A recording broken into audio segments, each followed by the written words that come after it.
राम रहीम के बाद अब आसाराम को मिली 7 दिन की आज़ादी।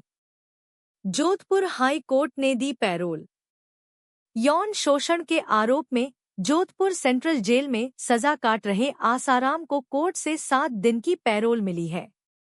राजस्थान हाई कोर्ट से उपचार के लिए आसाराम को पैरोल दी गई है। आसाराम की तबीयत को देखते हुए उसे पैरोल दी गई है। पुलिस कस्टडी में आसाराम उपचार के लिए महाराष्ट्र जाएगा। High court justice doctor Pushpendra Singh Bhati की खंडपीठ ने अंतरिम पैरोल को मंजूरी दी है।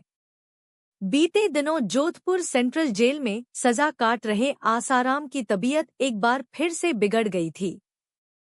आसाराम को सीने में दर्द की शिकायत के बाद जोधपुर एम्स में उसे भर्ती कराया गया था।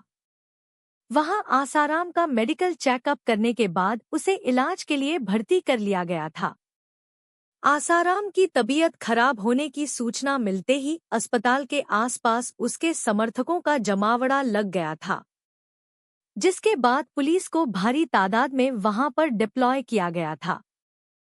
सीने में दर्द की शिकायत। जानकारी के मुताबिक आसाराम के सीने में शुक्रवार शाम को दर्द उठा था। उसके बाद उसे तत्काल एम्स अस्पताल ले जाया गया।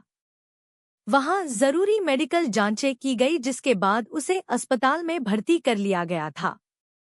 आसाराम का अप्रैल महीने में आयुर्वेदिक पद्धति से हार्ट का इलाज जोधपुर के प्राइवेट हॉस्पिटल में पुणे के माधवबाग अस्पताल के डॉक्टरों की निगरानी में हुआ था। अब फिर सीने में दर्द होने की शिकायत पर आसाराम को एम्स अस्पताल लाया गया। वह काफी दिनों से सीने में दर्द की शिकायत कर रहा था। खुद को संत कहने वाले आसाराम पर नाबालिग से रेप का आरोप था, जिसमें वह दोषी पाया गया था।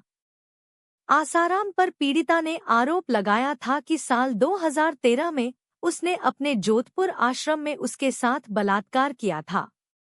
उस वक्त वो नाबालिग थी। उसकी उम्र महज 16 साल थी। इसी मामले में आसाराम आजीवन कारावास की सजा काट रहा है। इस केस में आसाराम अब तक 11 साल की सजा काट चुका है। 31 अगस्त 2013 को आसाराम बापू की गिरफ्तारी हुई थी। इसके बाद से उसने कई बार जेल से बाहर आने की और जमानत पाने की कोशिश की, लेकिन वह नाकाम रही। 14 धाराएं, 1012 पन्नों की चार्जशीट। आसाराम का जन्म 17 अप्रैल 1941 को हुआ था। उसकी उम्र 83 साल हो चुकी है। उसने अपनी उम्र को हथियार बनाते हुए भी अदालतों से जमानत की गुजारिश की। कई अर्जियां लगाईं, लेकिन कोई फायदा नहीं हुआ। गिरफ्तारी के बाद से अब तक उसे एक भी दिन की जमानत या पैरोल नहीं मिली थी। वह पहली बार जेल से बाहर आ रहा है। आसाराम पर 14 कानूनी धाराओं के तहत मुकदमा चला है। भारतीय दंड संहिता की 14 सख्त धाराओं को 1012 पन्नों की चार्जशीट में पूरी तरह समेटा गया, जिसके आधार पर रेप के आरोपी बाबा को जेल की सलाखों के पीछे पहुंचाया गया था।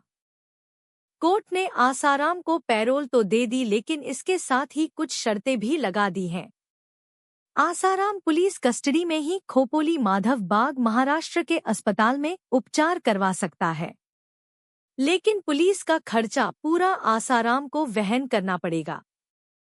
साथ ही आसाराम के साथ 2 अटेंडेंट और 1 डॉक्टर भी जा सकता है। कोर्ट ने कहा कि तमाम खर्चा आसाराम को ही करना होगा। 7 दिनों की अंतरिम पैरोल के लिए आसाराम खपोली माधवबाग महाराष्ट्र जाएगा, जहां उसका इलाज होगा।